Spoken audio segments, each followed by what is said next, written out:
Hello friends, welcome back to my channel. আজকে আবার চলে এসেছি একটা মিনি ব্লগ নিয়ে। তো এই যে দেখতে পাচ্ছ, আজকে আমরা চলে এসেছি খড়গপুরের বালাজি টেম্পল।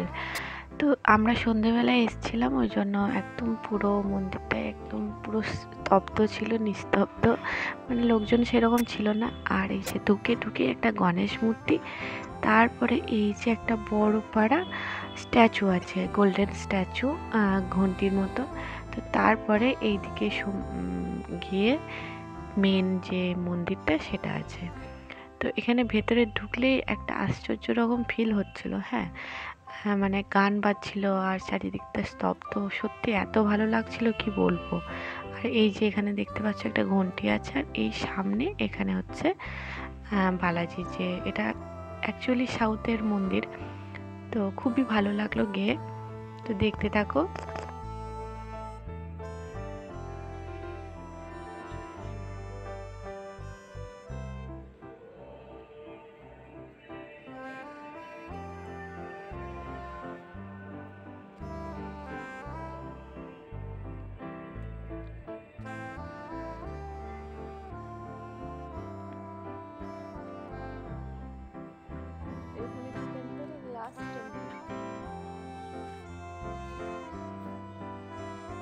হ্যাঁ, তা ওই মন্দির থেকে আমরা বেরিয়ে চলে এসেছিলাম। আর সামনে এখানে একটা ছিল, এটা হচ্ছে গ্লাস টেম্পল। এটা আর ভেতরে ঢুকে দেখা হয়নি, কারণ সন্ধেবেলা তো আমরা অনেকটা লেটে গেছিলাম, ওটা বন্ধ হয়ে গেছিলো। তারপরে এই যে পিছনের দিকে অনেকগুলো ছোট ছোট মন্দির ছিল, একটা গার্ডেনের মতো ছিল। হ্যাঁ, অনেকগুলো মানে ছিল, সেগুলো পিছনের দিকে চলে গেলাম দেখবো বলে। আর এই যে এইদিকে দেখতে পাচ্ছ, এইদিকে একটা শিব মন্দির মতো আছে, এটাও খুবই সুন্দর, একদম ওই টেম্পলের সামনাসামনি।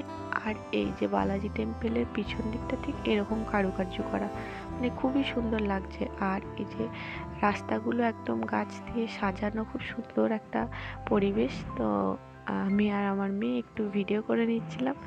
আর পিছনে এত সুন্দর মন্দির, সামনে এদিকে একটা মন্দির ছিল, মানে চারিদিকে টুকরো টুকরো মন্দিরে ভাগ করা আছে। তো খুবই ভালো জায়গা, খুবই ভালো লাগলো।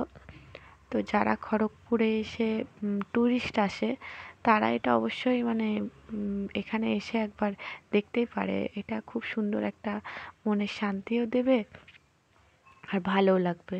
তো তারপরে আমরা চলে গেলাম এইদিকে, ওই দিকটাতে এসেছিলাম, এটা হচ্ছে রাইট সাইড।